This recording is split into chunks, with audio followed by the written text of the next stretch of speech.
अब ये कितनी अहमकाना अब इसको अहमकाना कहा जाए, क्या कहा जाए कि नॉर्थ कोरिया जो है वो चाइना से पूछे बगैर या चाइना की से पंगा लेके वो जो है वो जा रहा है रशिया के साथ। मतलब एक अजीब व गरीब सी बात है। लेकिन अमेरिका में तंग आके ना अंदर खून के घूंट पी के वो कि ये चाइना की मर्जी के बगैर नहीं आ सकता नॉर्थ कोरिया, और उधर वो जनाब। जब से ये काम हुआ है ना, मैं आपको बता रहा हूं, जो हमारी डिसएंगेजमेंट हुई है बॉर्डर में चाइना के साथ, अभी दिवाली में मिठाई विठाई, अचानक चाइना मान गया। चाइना अचानक क्यों माना? चाइना के हाथ से चीजें बाहर निकल रही हैं। जिस पे चाइना ने यकीन करा था, उन लोगों ने चाइना को बोला कि नहीं बॉस, ठीक है, प्यार मोहब्बत एक तरफ, हमारे इंटरेस्ट्स एक तरफ। करेक्ट। लेकिन ये जो किम जोंग है, चाइना को यह पता होना चाहिए था कि आप भस्मासुर को कंट्रोल नहीं कर सकते। उसकी फितरत में भस्म करना, वो कंट्रोल नहीं हो सकता। चाइना चाह रहा था इसको कंट्रोल करना, इसने भस्म कर दिया। आज की तारीख में अमेरिका जो है, अमेरिका चाइना से बात कर रहा है। Can you imagine? United states of America China के पास जाके बोल रहा है कि भाई क्या कर दिया तुमने ये। सीसीपी और किम डायनास्टी की कभी नहीं बनी। It is a very transitional relation where they use, it's a relation mutual exploitation. आप मुझे कितना एक्सप्लॉयट करते हो, मैं आपको कितना एक्सप्लॉयट करता हूं, इज दैट। ट्रस्ट नहीं है इसमें, मुफ्त होती है ना। तो ये यूक्रेन की मीडिया ने आज कहा कि मतलब सोर्सेस उन्होंने बताया कि भाई ये 14वीं स्लाइड कि चाइना को पता था कि ये ट्रूप्स ने आना है। ये अमेरिका को बता रहा है यूक्रेन कि ये चाइना को पता था कि नॉर्थ कोरिया की ट्रूप्स ने आना है यहाँ पे हमसे फटा करने के लिए। तो आप बजाय इसके कि आप जो है वो मतलब इस मरहले पे जब वो हमारे सर पे नॉर्थ कोरिया की ट्रूप्स आ गई हैं, तो आप कह रहे हैं कि हम चाइना से कहते हैं कि चाइनी चीनियों उठो नींद से जागो। उनका साइलेंट चाइना, ये बाकायदा उनके साइलेंट चाइना, उठो उठो। वो देखो नॉर्थ कोरिया रशिया की तरफ निकल गया। तो वो तंग आके ना अंदर खून के घूंट पी के वो यूक्रेन वाले कह रहे हैं कि ये चाइना की मर्जी के बगैर नहीं आ सकता नॉर्थ कोरिया। और उधर वो जनाब वो जो साउथ कोरिया का जो ईस्टर्न साइड है वहां पे ये आज ड्रिल्स हुई हैं। काम हुआ है ना, मैं आपको बता रहा हूं, जो हमारी डिसएंगेजमेंट हुई है बॉर्डर में चाइना के साथ, अभी दिवाली में मिठाई विठाई, अचानक चाइना मान गया। चाइना अचानक क्यों माना? ऐसे हुए क्या थे फैक्टर्स? एक तो रूस और यूक्रेन। मैंने आपको यह भी बताया था कि इजराइल, हमास, हिजबुल्ला, ईरान, इन सब का फैक्टर है, यह भी बताया था। तीसरा फैक्टर ये है, चाइना के हाथ से चीजें बाहर निकल रही हैं। जिस पे चाइना ने यकीन करा था, उन लोगों ने चाइना को बोला कि नहीं बॉस, ठीक है, प्यार मोहब्बत एक तरफ, हमारे इंटरेस्ट्स एक तरफ। करेक्ट।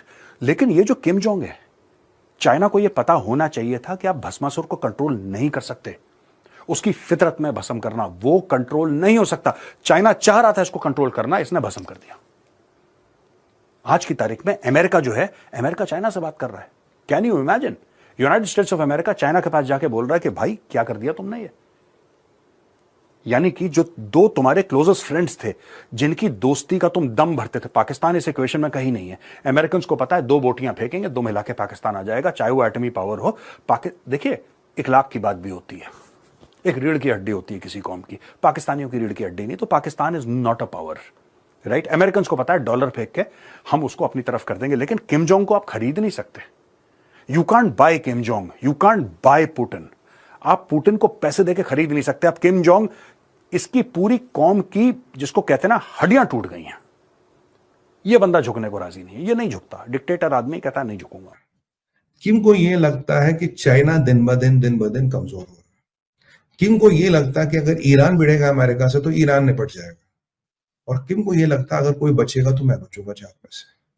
और किम के लिए अपॉर्चुनिटी क्या है, आपको बताता हूँ। किम के लिए अपॉर्चुनिटी ये है कि अगर आप स्टडी करें नॉर्थ कोरिया और चाइना को, या कोरिया और चाइना को, इनकी 5000 साल से राइवलरी है। For 5000 years they have been fighting wars। और ऐसा माना जाता है कि चाइना का एक नॉर्थ ईस्ट जो हिस्सा है वो बेसिकली कोरिया का पार्ट है, नॉर्थ कोरिया का पार्ट है, जो चाइना ने कब्जा कर लिया बहुत साल पहले। और आपको याद होगा एक बार माओ से मिलने किम के फादर गए थे और बोला मुझे इस एरिया का इंस्पेक्शन करना है। तो उन्हें माओ नहीं, डेन ज़ोंगपिंग से बोला, हाँ, डेन ज़ोंगपिंग से बोला मुझे इस एरिया का इंस्पेक्शन करना। डेन ने बोला भाई तू विजिट कर सकता है, ये हमारा एरिया, तो इंस्पेक्टर कैसे करेगा। किम का फादर इंसिस्टेड नहीं मुझे इंस्पेक्शन करना, तो डैन ने बोला यार ओनली द सुपीरियर्स इंस्पेक्ट। उसने कहा तुम ऐसे ही मान लो मुझे इंस्पेक्शन करना है, I don't have to do a visit, क्योंकि ये फर्म बिलीफ है ये एरिया कोरिया मानता मेरा है। इसी बहाने अगर आप देखिए, मैंने आपको पहले बोला था around the Chinese border Korea का बहुत बड़ा मिलिट्री बिल्डअप बन गया नॉर्थ कोरिया का, और वहां रशियन टैंक्स भी ले लिए उसने रशिया से कुछ टैंक्स भी ले लिए। ये जो बेसिकली बिल्डअप है ये बेसिकली उसकी नजर है चाइना के उस क्षेत्र पे। इसका मानना है कि अगर चाइना कमजोर होगा, चाइना टूटेगा या चाइना टूटने लगेगा, मैं अपने नॉर्थ कोरिया का जो हिस्सा है, जो मेरे बाप दादाओं का सपना था, जो हमारा पहले होता था traditionally, it was there part, इसको वापस लेंगे। सीसीपी और किम डायनास्टी की कभी नहीं बनी। It is a very transitional relation where they use, it's a relation of mutual exploitation. आप मुझे कितना एक्सप्लॉइट करते हो, मैं आपको कितना एक्सप्लॉइट करता हूँ, इट्स दैट। ट्रस्ट नहीं है इसमें। ट्रस्ट होता तो ये रशिया के साथ अलाइन नहीं होता। तो अब जो शी ने इसको मतलब लिटरली कहते हैं ना वो पालतू कुत्ता बना के रखा था, sorry to use this word, तो he wants to break away from that colonel. कहता है this is my opportunity to get back my territory. आप इसको खरीद नहीं सकते। ये चाइना को लग रहा था कंट्रोल कर लेगा, चाइना इसको कंट्रोल नहीं कर पाया। आज की तारीख में अमेरिका यही बात शी जिनपिंग से पूछ रहा है कि बॉस हुआ क्या ये तो बताओ। एक तुम्हारा दोस्त यूरोप के कंट्री को इन्वेड कर देता है, हम उसको मैनेज कर रहे हैं, दूसरा तुम्हारा दोस्त ट्रूप्स, यानी कि ये जो लड़ाई थी इसमें हुआ क्या है दोस्तों, मैं आपको बताता हूं। दो किस्म के एस्केलेशन होते हैं फौज में, ठीक है। एक को कहते हैं हम वर्टिकल एस्केलेशन, एक को हम कहते हैं हॉरिजॉन्टल एस्केलेशन, ठीक है।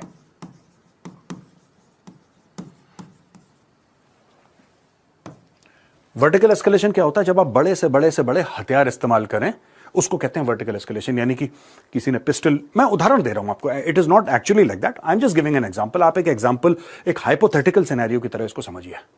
किसी ने पिस्टल फायर करी, दूसरे ने AK-47 फायर कर दी, यानी कि बड़ा वेपन फायर कर दिया, तीसरे ने ग्रेनेड मार दिया और बड़ा वेपन इस्तेमाल करा, चौथे ने रॉकेट लॉन्चर मार दिया, वो और बड़ा वेपन है, पांचवें ने मोटर मार दी, फिर किसी ने आर्टिलरी का, यानी कि ये लेवल एस्केलेट हो रहा है वॉर का, इसको हम कहते हैं वर्टिकल एस्केलेशन। हॉरिजॉन्टल एस्केलेशन ये होता है जब जमीनी लड़ाई फैलती है। जैसे आपने देखा कि जब इजराइल की और हमास ने जब अटैक करा, इजराइल ने जवाबी कार्रवाई करी, उसमें हॉरिजॉन्टल एस्केलेशन हुआ, उसमें हिजबुल्लाह भी फंस गया, उसमें हूथी भी आ गए बीच में, अब ईरान के ऊपर भी बॉम्बिंग हो गई, ईरान ने कार्रवाई करी, इजराइल, यानी कि वो उस लड़ाई में फैला हुआ है। 2.5 साल हो गए रूस और यूक्रेन की लड़ाई को, उसमें फैलावा नहीं था, उसमें सिर्फ रूस और यूक्रेन ही शामिल थे, इनके अलावा कोई शामिल नहीं था। हां, पीछे से लोग वेपन्स देना, डिप्लोमेटिक सपोर्ट देना, पॉलिटिकल सपोर्ट देना, मनी देना, पैसा, कैश, ये सब चल रहा था, लेकिन फौजी किसी के जमीन पे नहीं उतरे थे, यानी कि हॉरिजॉन्टल एस्केलेशन ऑफ कॉन्फ्लिक्ट नहीं हुआ था। अब जाके अब इस यूक्रेन और रशिया की लड़ाई में तीसरा पावर बीच में कूद गया, नॉर्थ कोरिया। 100-200 बंदे नहीं, टोटल 12,000 कमिट करें 10,000 ग्राउंड पे। Can you imagine, one infantry division. दोस्तों मुझे उम्मीद है कि ये वीडियो आपको पसंद आया होगा। वीडियो पसंद आया तो प्लीज़ हमारे YouTube चैनल सोच टाइम्स को जरूर सब्सक्राइब करें। अगर फेसबुक पे देख रहे हैं तो पेज को भी जरूर फॉलो करें। मैं आपको बता दूं, सोच टाइम के साथ आप लोग हर दिन एक खबर को देखेंगे। यहाँ पे आपको काफ़ी सारे अलग अलग टॉपिक को कवर किया जाता है, जहाँ पे हम पाकिस्तानी मीडिया रिएक्शन, अगर कोई भी इंडिया में घटना घटे उस पे हो, या फिर यहाँ पे इंडिया में कोई घटना घटे तो उसके रिलेटेड भी वीडियो डालते हैं। उसी के साथ साथ हमारे इस चैनल पे आपको कई सारे शो देखने को मिलते हैं, जैसे सोच टाइम बुलेटिन, जहाँ पे पूरे दिन में कोई भी घटना घटता है तो उसको हम प्रॉपर आपको एक्सप्लेन करके समझाएंगे। और उसी के साथ साथ मैं आपको बता दूँ, आपको यहाँ पे सोच टाइम शो देखने को मिलता है जो कि रोज़ आपको शाम को देखने को मिलेगा। उसी के साथ साथ आपको कई सारे जैसे हिस्टोरिकल टॉपिक हो या फिर हो यहाँ पे डेली का सैटरडे लेट नाइट शो, जहाँ पे सोशल मीडिया पे चलने वाले कोई भी ट्रेंडिंग टॉपिक के बारे में बात करेंगे। ये काफ़ी ज़्यादा हमारा जो चैनल है वाइब्रेंट होने वाला है, काफ़ी बेहतरीन आपके लिए एक ऑप्शन होगा। तो हमारे चैनल को एक बार जरूर विजिट करेगा। आप ये वीडियो यहाँ तक देख रहे हैं, एक बार जरूर सोच टाइम को विजिट करें और सब्सक्राइब करें। इस चैनल को आप सब्सक्राइब करने के बाद मेरे हिसाब से और किसी भी चैनल को आपको सब्सक्राइब करने की जरूरत नहीं है, क्योंकि यहाँ पे आपको हर एक टॉपिक के रिलेटेड वीडियो देखने को मिल जाएगा। तो प्लीज़ सोच टाइम्स को जरूर सब्सक्राइब करें।